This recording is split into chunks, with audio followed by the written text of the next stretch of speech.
This is a public meeting as required by the Planning Act to afford any person an opportunity to make representation with respect to a proposed minor variance respecting 150 2nd Street, Municipality of Central Elgin. Does any member of the committee have a disclosure of interest concerning this proposal? If the applicant or agent is in attendance, please come forward to the podium and explain the application.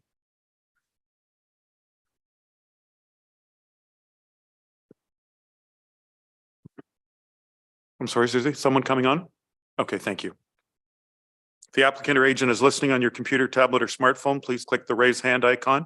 And if you've called into the meeting using a telephone, please dial 9. We will acknowledge your raised hand and you can unmute to explain your application. Thank you. Hello, it's Mike Wall from Wall-to-Wall Construction. I'm speaking on behalf of the homeowner, Susan Graffam.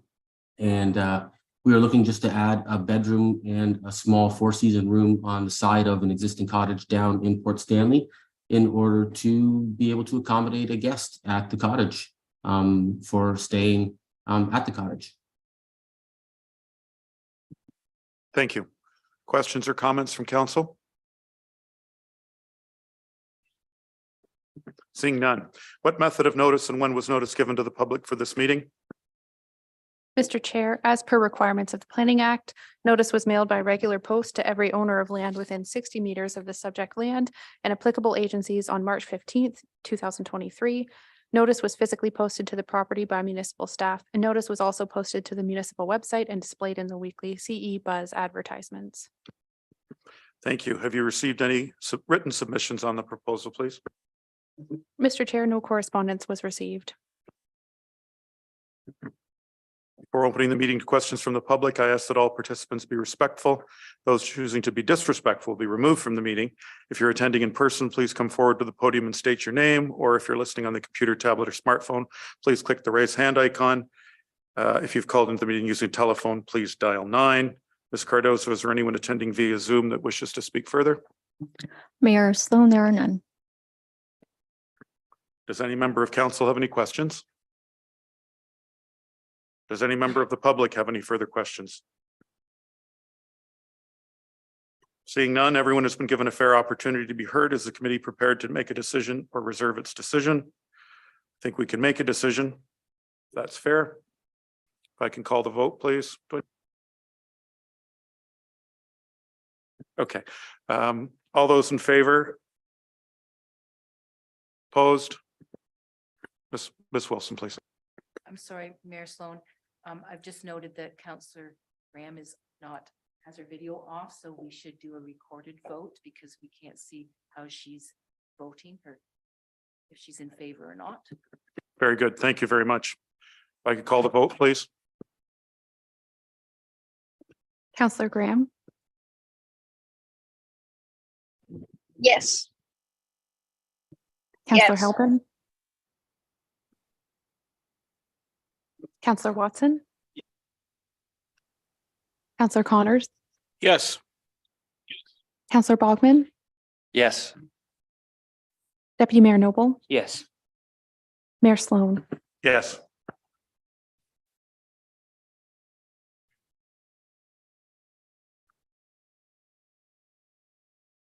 Motion's carried. Those wanting to be notified of the committee's decision on any application should email Delaney Leach, D-Leach, DELEITCH at centralalgon.org, indicating which public meeting they wish to be notified on and provide their name and address. Those who don't have access to a computer and wish to be notified should call Ms. Leach at 519-631-4860, extension 286, and provide the same information. This public meeting is adjourned.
This is a public meeting as requested by the Planning Act to afford any person an opportunity to make representation with respect to a proposed zoning bylaw amendment respecting 45714 Edgeware Line. Does any member of council have a disclosure of interest concerning the proposal? Seeing none, what method of notice and when was the notice given to the public for this meeting, please? Mr. Mayor, as per requirements of the Planning Act, notice was mailed by regular post to every owner of land within 120 meters of the subject land and applicable agencies on March 2nd, 2023. Notice was physically posted to the property by municipal staff, posted to the municipal website, and displayed in the weekly CE Buzz advertisements. Thank you. Mr. McClure is here to represent the proposed zoning bylaw amendment. Mr. McClure, please. Thank you, Mayor Sloan. As indicated, this is a presentation to present the draft zoning bylaw amendment for 45714 Edgeware Line.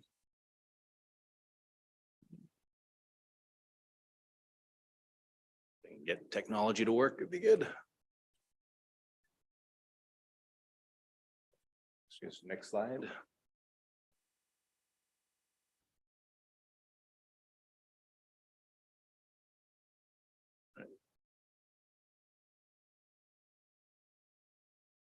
All right, there we go. So as can be seen on the screen, the location of subject lands is north of Edgeware Line, west of Belmont Road. The area of the surplus farm severance that's part of this application is the lower left-hand corner. And there is a large wooded area to the east of the property, but none of that is being touched by this application and the associated severance.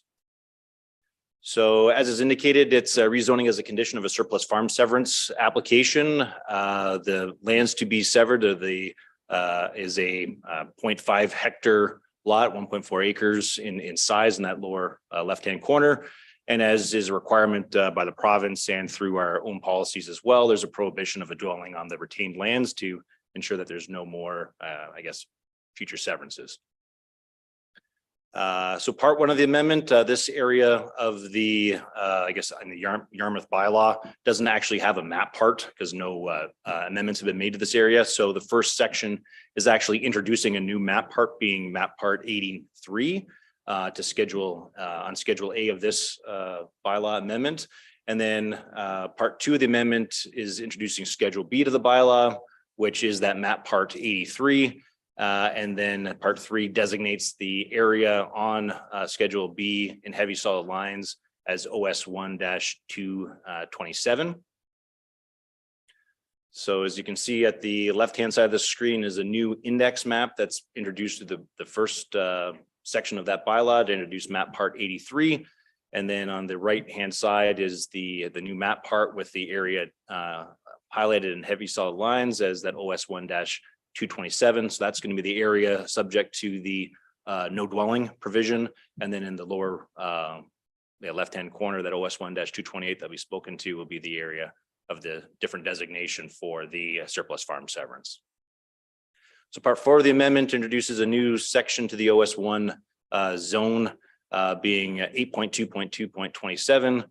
Provides and defines that area shown on zoning map part 83 as OS 1-227. Provides that the only permitted uses are farm uses and accessory uses. The only permitted buildings and structures being farm buildings and structures, but no dwelling shall be permitted, and accessory buildings and structures, and then provides exceptions to the general provisions of the OS 1 zone as part of that 8.2.2.227.4. So that's again the permitted uses in building and structures. And then part five of the amendment designates those lines on Schedule B with that hatching and designates them the OS 1-228, introduces a new subsection to the general subsection for the OS 1 zone being 8.2.2.28, defines that area shown on zoning map part 83 as that OS 1-228, and then provides that the only permitted uses are the rural residential use, home occupations, and accessory uses. Provides that the permitted buildings and structures being a single detached structure and the accessory buildings and structures. And then again, provides exceptions to the general provisions of the OS 1 zone to only permit those uses that are shown in the bylaw. And then in anticipation of the consolidation of the bylaw, which, as you are aware, we're going through a new update, but until such time, Schedule C is introduced to be a consolidated map part. Again, this is only going to be showing what has been designated through this amendment, but again, introduces that new map part OS 83 and has the designations on the screen as was introduced by this bylaw. Thanks. Thank you, Mr. McClure. To Deputy Clerk, have you received any written submissions on the proposal, please? Mr. Mayor, no correspondence has been received. Thank you. Before opening the meeting to questions from the public, I ask all participants to be respectful. If you're attending in person, please come forward to the podium. I don't believe there's anyone here. Ms. Cardozo, is there anyone attending via Zoom that wishes to speak, please? Mayor Sloan, there are none. Thank you very much. Does any member of council have any questions? Councillor Watson, please. Through you, Mr. Mayor. The severance looks like 1.43 acres. Kevin, or is this a question to Mr. Perrin? Does somebody coach them on how much they're allowed to have to make this process easier? Or I just don't know how they come up with that number. Thanks. Thank you. Mr. McClure, please. Thank you. Through you, Mayor Sloan, to Councillor Watson. Oh, sorry. Ultimately, there are provisions within the provincial policy statement, the county's official plan, and the municipality's official plan that demonstrates, and you need to demonstrate that you're essentially taking the least amount of land that's required as per a surplus farm severance. So the provincial policy statement, again, is very specific in that agriculture is to be protected, and only limited circumstances are severances to occur. And that would be in instances where a residence was deemed, so an existing residence was deemed to be a surplus of a farming operation. And essentially the limited amount of area to deal with water and sewage for servicing would, I guess, demonstrate to show that minimum areas that's required is to be taken out. And that's the extent of what's really permitted through that process. Thanks, Mr. McClure. Mr. Councillor Watson, follow up, please. Yeah, thanks, Mr. Mayor. So who coaches the landowners through that? You or the municipality? Thanks. Firstly, I think Mr. McClure, you represent us for the municipality, but I'll pass it over to you, please. Thank you. Thank you through you, Mayor Sloan, to Councillor Watson. Through the consultation process, ultimately staff would advise landowners of what the policy regime is and allow them to understand the rules and regulations that are in play for them. At that time, if there were any concerns raised about certain lot sizes or that would be brought up at that time. And ultimately it's incumbent on the applicant to demonstrate how they're meeting those policies and or whether or not they want to go above and beyond or that as well. So ultimately it'd be up to them to determine and justify that. Yeah. Councillor Watson, any more? Or pardon me, not anymore, but good questions as always. Thank you.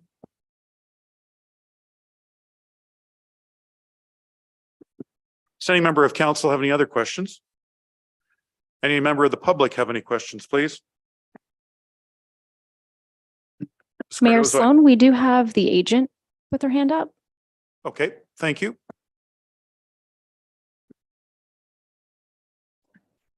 There we are. No, good evening, Mr. Mayor. I only wanted to make sure that you were aware I was present and able to answer any questions. It's Helen Button from Gunn & Associates, counsel for the applicant.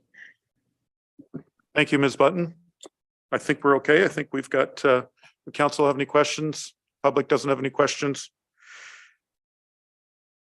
If everyone has been given a fair opportunity to be heard, if there are no further questions, please be advised that any person wishing further information on the actions of council regarding the passing of a bylaw on the proposed amendment should email Delaney Leach at DELEITCH@centralelgin.org, indicating which public meeting they wish to be notified on and providing their name and address. Those who do not have access to a computer and wish to be notified should call Delaney Leach at 519-631-4860, extension 286, provide the same information. This public meeting is now concluded. Thank you, Councillor Halpin. I always appreciate it. This public meeting is now concluded. Any amendment to the bylaw will be considered at a future meeting of council.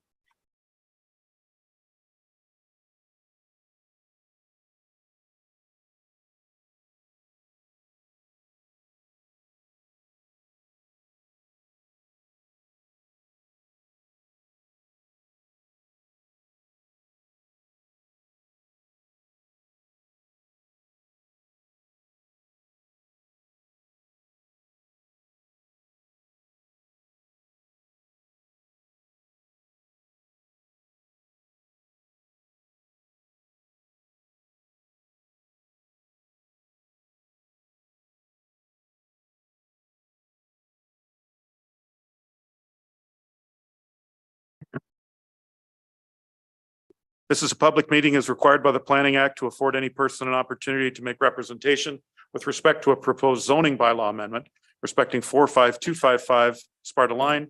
Does any member of council have a disclosure of interest concerning this proposal? Seeing none, Mr. McClure, I would invite you to present the proposed zoning bylaw amendment. Please.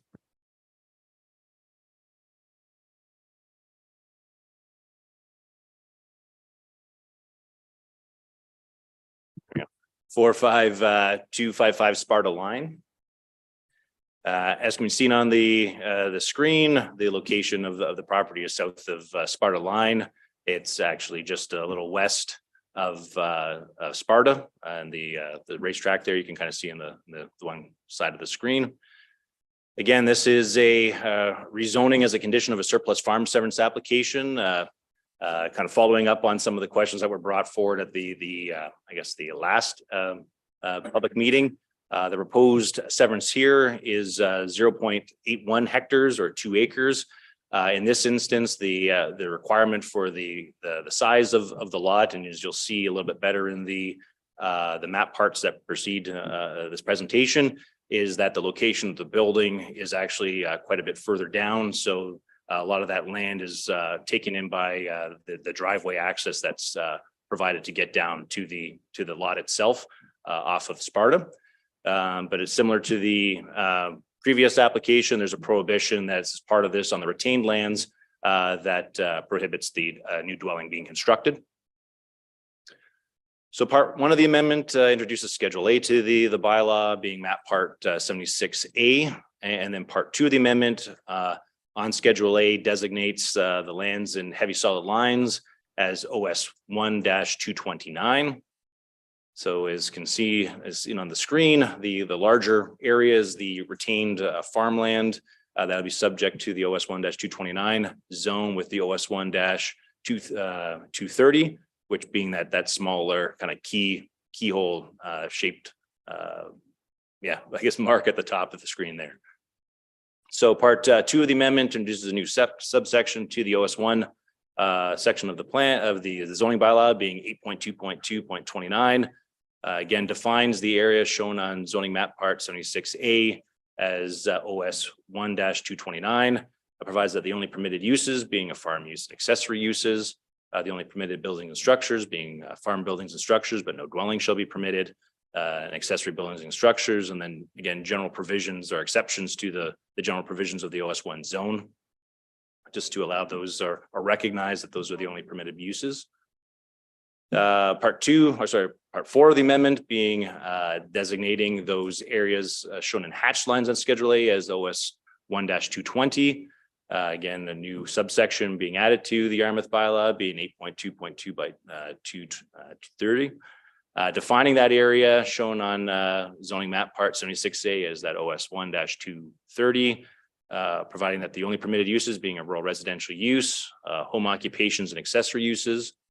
Again, providing that the only permitted buildings and structures being a single attached dwelling and accessory buildings and structures, and then again, general exceptions to the general provisions just to only permit those uses in buildings and structures.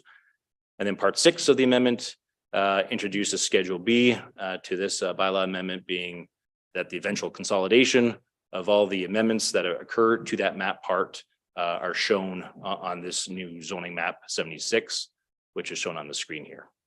Thank you. Thank you, Mr. McClure.